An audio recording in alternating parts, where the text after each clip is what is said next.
They arrive daily from every settlement in the region. Skyhold is becoming a pilgrimage.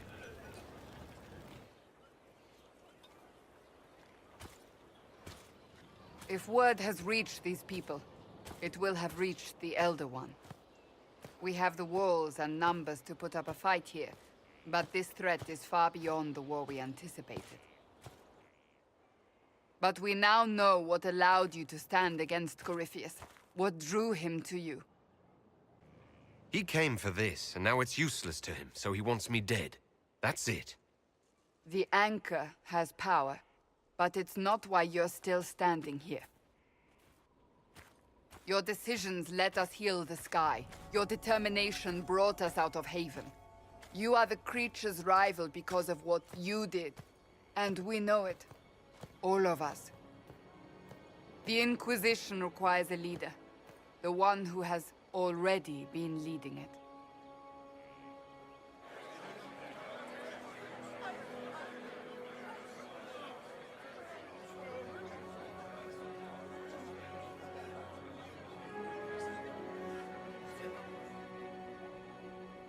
You. Perhaps I didn't hear you correctly. A mage at the head of the Inquisition. Not a mage. You. I happen to be a mage. I will not pretend no one will object, but times are changing. Perhaps this is what the Maker intended. There would be no Inquisition without you. How it will serve, how you lead, that must be yours to decide.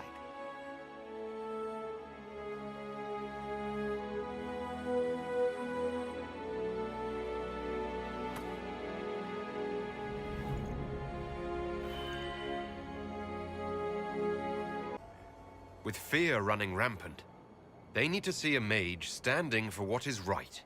I'll defeat Corypheus standing with them, not over them. Wherever you lead us. Have our people been told? They have. And soon, the world. Commander, will they follow? Inquisition, will you follow? Will you fight? Will we triumph? Your leader, your herald, your Inquisitor!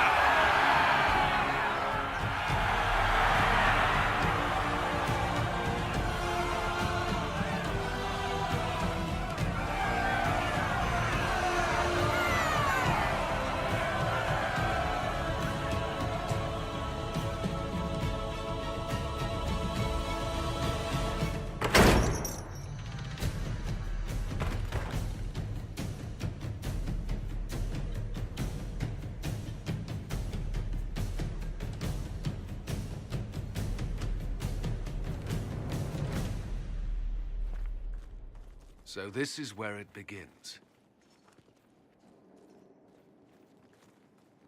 It began in the courtyard. This is where we turned that promise into action. But what do? We know nothing about this Corypheus except that he wanted your mark.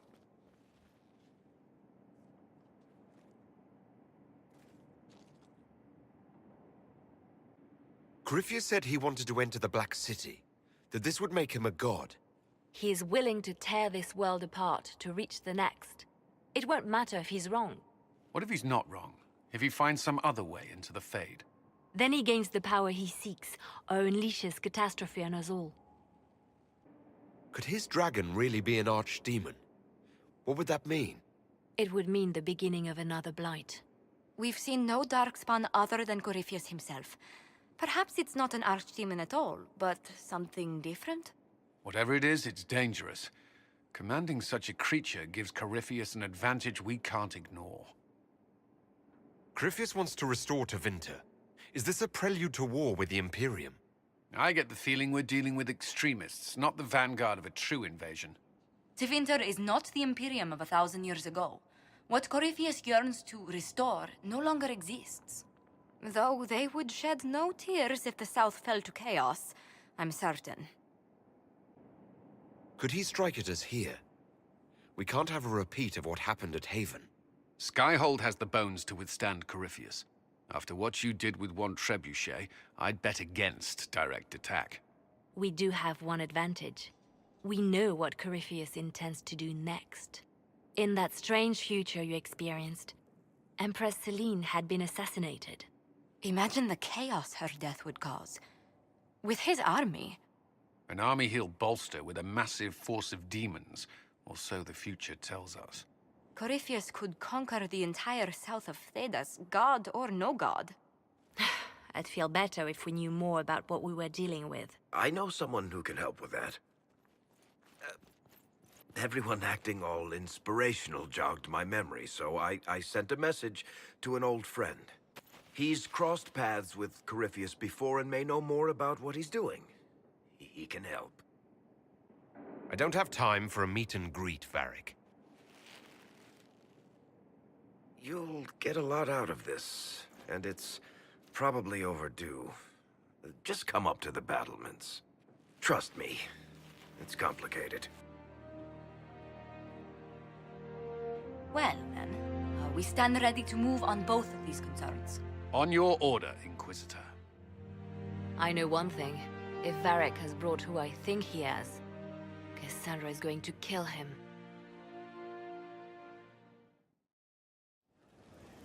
Brilliant, isn't it?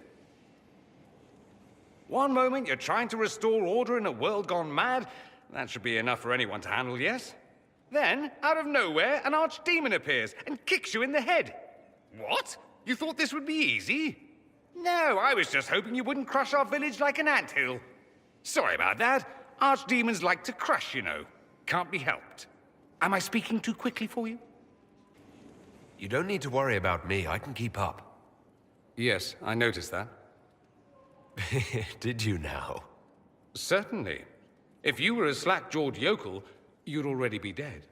I always assumed the Elder One behind the Venatori was a Magister. But this is something else completely. In Tevinter, they say the Chantry's tales of Magisters starting the Blight are just that. Tales. But here we are. One of those very Magisters, a dark spawn. Who does the Imperium say started the Blight? You know how it is.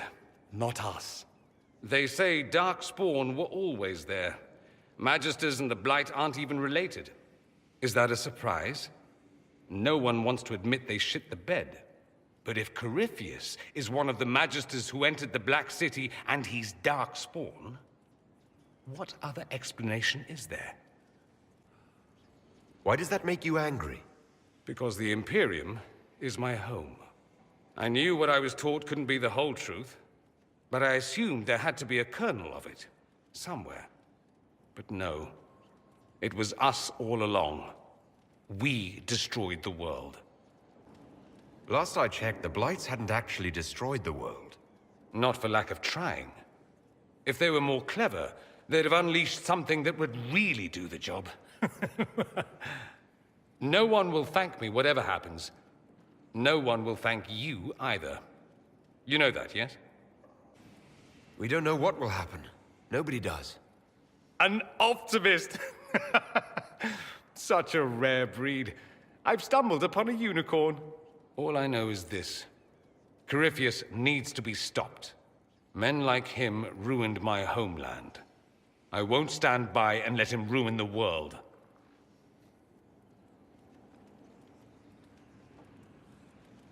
Oh, and congratulations on that whole leading the Inquisition thing, by the way.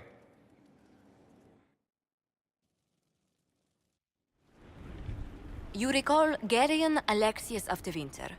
Ferelden has given him to us as an acknowledgement of your aid. The formal charges are apostasy, attempted enslavement, and attempted assassination, on your own life, no less. Tevinter has disowned and stripped him of his rank. You may judge the former Magister as you see fit. I remember what would have happened to Thedas if his treachery had succeeded. I couldn't save my son. Do you think my fate matters to me? Will you offer nothing more in your defense? You've won nothing. The people you saved, the acclaim you've gathered. You'll lose it all in the storm to come. Render your judgment, Inquisitor. Your magic was theoretically impossible, Alexius. I could use people like you. Your sentence is to serve, under guard, as a researcher on all things magical for the Inquisition. No execution? Very well.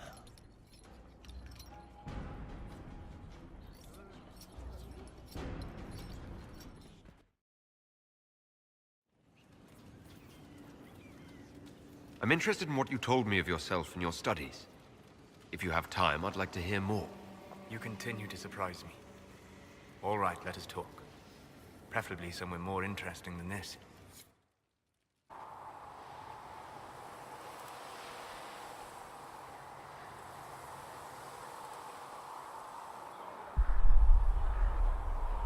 Why here? Haven is familiar. It will always be important to you. We talked about that already.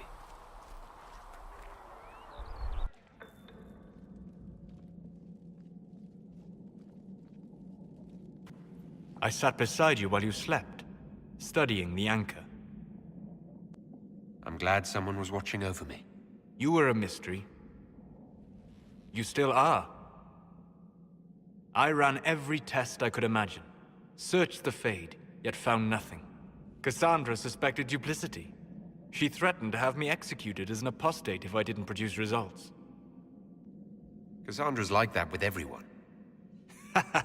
Yes. You were never going to wake up? How could you? A mortal sent physically through the Fade. I was frustrated, frightened. The spirits I might have consulted had been driven away by the breach. Although I wished to help, I had no faith in Cassandra, or she in me. I was ready to flee. The breach threatened the whole world. Where did you plan to go? Someplace far away, where I might research a way to repair the breach before its effects reached me. I never said it was a good plan. I told myself, one more attempt to seal the rifts. I tried and failed.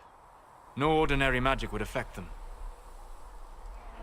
I watched the rifts expand and grow, resigned myself to flee, and then...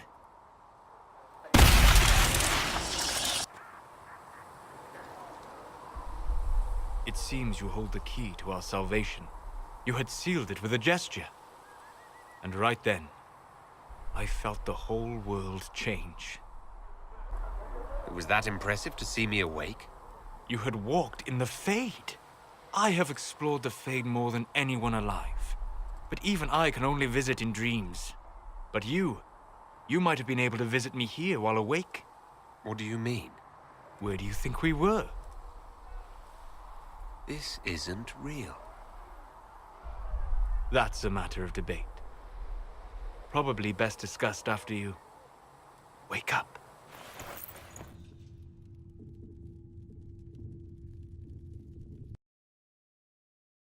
Alive, if we allied with her brother. That does sound like her. Cheer up, Josie. We at least have her attention. You always do find the brighter side of things. We are in the midst of cementing an alliance with Lady Forsythia of Nevada, your worship. It's become a somewhat delicate task. Can I do anything to help negotiations? Thank you, but I believe I have matters in hand. I dissuaded her from sending soldiers when she learned we'd struck an accord with a brother she's feuding with. Lady Forsythia simply employs a colorful manner of speech. You're rather good-natured about threats of death and dismemberment. They are chiefly bluster, Inquisitor. Most of them. But I confess I do miss my staff from the embassy in Antiva. It was always useful to discuss the day's visitors with them. I have time, if you'd like to review things with me. I wouldn't wish to impose. If it were imposing, I wouldn't have offered. Well, I admit, there are a few potential alliances it would be good to discuss. Right on the parlor floor, in front of everyone at the soiree. Who does such a thing in front of their guests? The Duke of Kellington, apparently. And then there's Cole's lurking. It frightens our guests half to death. Lord Gennar still won't respond to our letters. And Sarah, can she not find a single overshirt with that mustard stains on it? Then there's Dorian. The man refuses to take anything seriously unless it suits its whim. Not to mention... Oh goodness. Have we been here an hour already? It went by so quickly I didn't even notice. You're far too polite. I didn't intend to go on for so long. You must think me quite the gossip. Spending time with such an engaging woman is never unpleasant, Lady Montilier. Goodness. I'm glad I haven't wasted your day. Well, I've taken up quite enough of your time already. Until next time, Your Worship.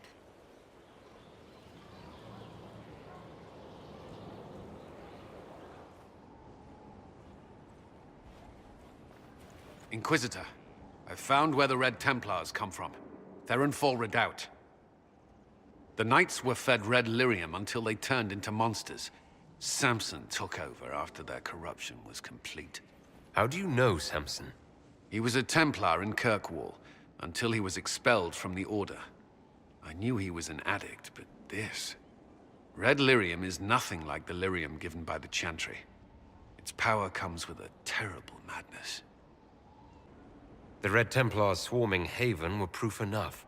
We cannot allow them to gain strength. The Red Templars still require lyrium.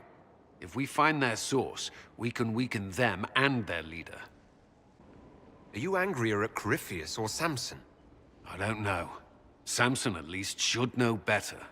Caravans of red lyrium are being smuggled along trade roads. Investigating them could lead to where it's being mined. If you confront them, be wary. Anything connected to Samson will be well guarded.